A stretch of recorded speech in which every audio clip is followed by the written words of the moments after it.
Hello बच्चों, स्वागत है आप सभी का शिव भैया की साइंस में। तो आज का जो टॉपिक होने वाला है बहुत ही इंपॉर्टेंट है बोर्ड ऑफ पॉइंट वी से, और साथ साथ में बहुत सी इन्फॉर्मेशन भी इसमें है जो आप लोगों को जरूर जानना चाहिए।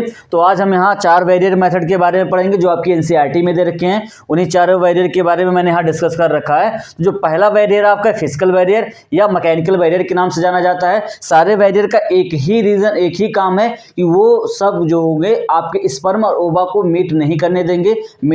जो मीटिंग नहीं होगी तो उससे फर्टिलाइजेशन नहीं होगा, जब फर्टिलाइजेशन नहीं होगा तो आगे प्रेगनेंसी कंटिन्यू नहीं करेगी। जो आपका फिजिकल या मैकेनिकल बैरियर होता है उसमें क्या किया जाता है कि हम फिजिकली जो है आपके स्पर्म और ओवा को मीट नहीं होने देते। उसके लिए क्या होता है कि जो मेल होता है जब भी सेक्सुअल एक्ट के पहले जो होता है वो अपनी पेनाइल पे के ऊपर है या आपके जो है पेनिस के ऊपर वो क्या करता है, लैटेक्स से बनी हुई या रबर से बने हुए कॉन्डोम का यूज़ करता है। तो वो कॉन्डोम क्या करता है कि अगर वो इंसेमिनेशन भी करता है या इजाकुलेशन करेगा तो सारा का सारा जो स्पर्म होता है वो इसी लैटेक्स में या कॉन्डोम में रह जाता है, तो उसकी वेजाइना में इंसेमिनेट नहीं होता है। तो जिससे जब इंसेमिनेशन नहीं होगा तो फिर स्पर्म आगे नहीं बढ़ेगा और फर्टिलाइजेशन नहीं होगा।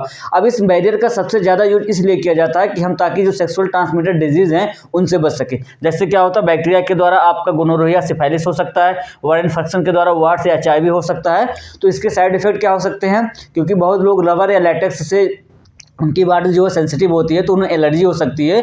और ऐसी कंडीशन में वेजाइन अगर फीमेल यूज करती है तो उसकी वेजाइना में, और अगर मेल यूज करता है तो उसकी पेनिस में इरिटेशन हो सकता है। क्योंकि कॉन्डोम मेल और फीमेल दोनों आता है। मैंने यहाँ लिखा है कि मेल कॉन्डोम है जो पॉपुलर है, ब्रांड है, जो सरकार के द्वारा प्रोवाइड की जाती है, निरोध है। और फीमेल में जो है डायफ्राम या हम लोग सर्वाइकल कैप के नाम से या हम वर्ल्ड के नाम से जानते हैं। तो ये इसके साइड इफेक्ट और ये इनके फिजिकल बैरियर के क्या क्या बेनिफिट है वो मैंने बताया। बहुत इंपॉर्टेंट, सबसे इंपॉर्टेंट यही है, ये एसटीडी से बचाता है। फिर सेकेंड जो आपका है हार्मोनल बैरियर। हार्मोनल बैरियर में क्या किया जाता है, हम इसमें पिल्स का यूज करते हैं। तो पिल्स जो होती है वो हमारे बॉडी में हार्मोनल चेंजेस करती है, जिससे जो हमारी ओवरी से निकलने वाला एग्स होते हैं वो डेवलप नहीं कर पाता और साथ साथ फर्टिलाइजेशन को रोक देती है। तो इसमें क्या होता है कि 2 टाइप की पिल्स आती है। एक डेली पिल्स आती है, इसे मालाडे या मालाइन के नाम से जाना जाता है। इसको 21 दिन तक लिया जाता है। जिस दिन पीरियड स्टार्ट होता है उस दिन से स्टार्ट किया जाता है और लगातार 21 दिन तक खाई जाती है। और एक आती है नॉन हार्मोनल पिल्स होती है, जिसे हम सहेली के नाम से जाते हैं। ये आपके लखनऊ CDRI के द्वारा बनाई गई थी। तो वो वीकली ली जाती है, मतलब हफ्ते में एक बार ली जाती है। तो ये मैंने लिख दिया है कि इसमें क्या होता है कि जब हम पिल्स का यूज करते हैं तो पिल्स के यूज करने से जो हमारी बॉडी में जो है हार्मोनल चेंजिंग होती है, और चेंजिंग होने से जो एग होता है वो मैच्योर नहीं हो पाता या एग रिलीज नहीं होता है। और जब एग रिलीज नहीं होगा तो आगे फर्टिलाइजेशन नहीं होगा। तो इसका भी बेसिक मेथड वही है कि आपको क्या करना है, फर्टिलाइजेशन को रोकना है, प्रेगनेंसी को कंटिन्यू नहीं करना है। इसलिए हमें सारी चीज़ें यूज कर रहे हैं। अच्छा, इसके साइड इफेक्ट क्या है? इसके साइड इफेक्ट ये है कि आप अगर बार बार यूज करेंगे हार्मोनल बैरियर या हार्मोनल पिल्स का जब आप ज़्यादा यूज करने लगते हैं तो उससे आपकी जो मेंस्ट्रुअल साइकिल होती है वो इरेगुलर हो जाती है। पीरियड आपको इरेगुलर आते हैं, कभी आगे आ जाए कभी पीछे आ जाएंगे। तो वो यहाँ का साइड इफेक्ट होता है। तो इसे हम OCP, ओरल कंट्रासेप्टिव पिल्स के नाम से भी जानते हैं। थर्ड जो है आपकी IUCD है, या इसे हम शॉर्ट में कहते हैं IUD। इसका फुल फॉर्म होता है इंट्रा यूट्राइन कंट्रासेप्टिव डिवाइस, या हम इसे कहते हैं इंट्रा यूट्राइन डिवाइसेस। इसमें क्या होता है कि ये जो होती है बहुत ही इफेक्टिव है, सेफ भी है, लेकिन इसको जो है खुद से यूज नहीं कर पाएंगे। इसके लिए आपको एक डॉक्टर जो कि बहुत अच्छा प्रैक्टिशनर हो या कोई जो है नर्स हो तो वो यूज करती है। वो क्या करेगी, फीमेल जो है उस प्रैक्टिशनर के पास जब जाएंगे तो वो डॉक्टर जो होगा आपको कॉपर टी या मल्टीलोड 375 या कॉपर 7 करके जो आती हैं वो इंट्रायूट्राइन डिवाइस होती है। तो उसे क्या किया जाता है, आपकी वेजाइना के रास्ते से यूट्रस में इम्प्लांट कर दिया जाता है, जिससे आपकी जो यूट्रस होती है वो स्पर्म के लिए हॉस्टाइल हो जाती है। और इसके बाद क्या होगा कि जब आप इंसेमिनेट भी कर देंगे, मान लो बाई चांस अगर इंसेमिनेशन हो जाता है, आपकी जो यूट्रस है वो स्पर्म के लिए हॉस्टाइल है, तो वो क्या करेंगे, सारे स्पर्म की जो मोटिलिटी रेट होती है, बहुत सारे स्पर्म तो डाई कर जाएंगे, साथ साथ जो स्पर्म की मोटिलिटी रेट होती है वो डाउन कर देती है, जिससे आगे चल के फैलोपियन ट्यूब में एक को फर्टाइल नहीं कर पाता। तो बेसिक मेथड इसका यही होता है कि हम क्या करते हैं कि अब जो है यूट्रस में इसे इम्प्लांट करते हैं डॉक्टर के थ्रू या जो आपकी नर्स होती है उसके थ्रू। तो इसके जो साइड इफेक्ट क्या है कि अगर मान लीजिए आपको जो है उस चीज़, क्योंकि आप काफ़ी लंबे समय तक उसको आप 3 से 4 साल तक जो है अपने अंदर सर्वाइव कराते हैं, मतलब रखते हैं, तो उससे क्या होता है आपकी जो यूट्रस होती है अगर उस कॉपर टी के प्रति सेंसिटिव है तो आपको इरिटेशन होगा, साथ साथ में वेजाइनल डिस्चार्ज भी होते हैं।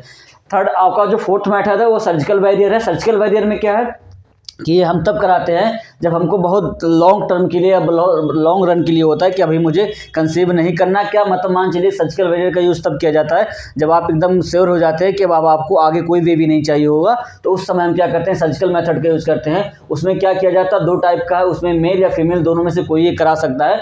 तो जो मेल होता है वो क्या करता है कि जो आपने पढ़ चुके थे कि अब जो टेस्टिस होती है, टेस्टिस से वास डिफरेंस नाम की एक ट्यूब निकलती है जो कि स्पर्म को आगे कंडक्ट कराती है। तो इसमें क्या होता है, सर्जरी के थ्रू डॉक्टर क्या करता है, इसी वास डिफरेंस को जो है कट करता है और कट करके टाइट कर देता है। तो इससे क्या होगा कि स्पर्म का फॉर्मेशन होगा भी तो आगे चल के आगे प्रोसीड नहीं कर पाएगा, वो जो है इनकी वेजाइना में जो है जाके इंसेमिनेट नहीं हो पाएगा, तो फर्टिलाइजेशन नहीं होगा। या जो फीमेल होती है वो क्या करती है, जो उसकी फैलोपियन ट्यूब होती है उसको कट करता है डॉक्टर और कट करके फिर उससे टाइटली जो है टाइट कर देता है। तो इससे फायदा हो जाता है कि जो यहाँ की आपकी ओवरी में इग बन रहा है वो आगे कंडक्ट नहीं कर पाएगा, यूट्रस में नहीं जा पाएगा, या स्पर्म यहाँ से आगे की तरफ इसको फर्टाइल नहीं कर पाएगा इग को। तो दोनों ही केसेस में क्या हो जा रहा है कि आपका जो इग है वो फर्टाइल नहीं हो रहा है। जब फर्टाइल नहीं हो रहा है होगा तो फर्टिलाइजेशन नहीं होगा, प्रेगनेंसी आगे कंटिन्यू नहीं करेगी। तो दोनों में मेथड, लेकिन ये मेथड तब यूज किया जाता है जब आप एकदम से श्योर हो कि अब आपको आगे चल के कोई बेबी नहीं चाहिए। बाकी ये जो मेथड होती हैं ये आप समय के हिसाब से अगर आप खाना बंद कर देंगे या यूज़ करना बंद कर देंगे तो आप कंसीव कर सकते हैं प्रेगनेंसी को। लेकिन ये अल्टरनेट मेथड है, इसके करने के बाद जो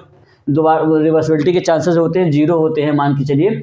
तो फिर हमने क्या करते हैं, मेल में क्या होता है, ये वास डिफरेंस मैंने कट किया तो वास डिफरेंस से मतलब वास्टेक्टोमी हो गया, उसमें वास डिफरेंस को कट किया जाता है और इसके बाद टाइट उसको कर दिया जाता है जिससे स्पर्म आगे की तरफ ट्रांसफर ना हो पाए। फीमेल में क्या किया था, फैलोपियन ट्यूब को कट किया था, इसलिए ट्यूबेक्टोमी कहलाता है। तो फैलोपियन ट्यूब को कट करेंगे, टाइट कर देंगे जिससे आगे चल के इग जो है वो आपकी यूट्रस तक ना पहुंच पाए। साइड इफेक्ट इससे क्या होते हैं कि ड्यूरिंग सर्जरी जब हम सर्जरी करते हैं इसकी, तो अगर उसमें थोड़ा सा भी इम्प्रॉपर किसी तरीके से जो परफॉर्मेंस हो गई तो वो क्या करेगा, आपके जो है यूट्रस में या आपकी जो पूरी ये सारी चीज़ें हो रही हैं उसमें क्या हो जाएगा, इन्फेक्शन हो जाएगा। तो उसकी वजह से आपको नोजिया या डिजीज की प्रॉब्लम हो सकती है। तो ये सारे मेथड जो हम लोगों ने पढ़े हैं इनका एक ही बेसिक फंक्शन है कि सभी ऑल इन केसेस में फर्टिलाइजेशन आपको नहीं कराने हैं। तो ये सारे जो मेथड आपको मैंने बताए हैं सब में क्या होता है, फर्टिलाइजेशन को होने नहीं देना है, बैरियर के रूप में काम कर रही हैं। लेकिन मान लीजिए अगर बाई चांस फर्टिलाइजेशन हो भी जाता है तो क्या किया जाए, मान लीजिए अगर गलती हो गई तो उसके लिए फिर अगर वो आप अनवांटेड प्रेगनेंसी है आप नहीं चाह रहे हैं तो उसको क्या किया जाता है, एमटीपी के द्वारा फिर से एबॉर्शन करा दिया जाता है। तो एबॉर्शन कराने के बाद भी वो क्या होता है कि आप उसको टर्मिनेट कर सकते हैं। तो okay, bye bye, thank you.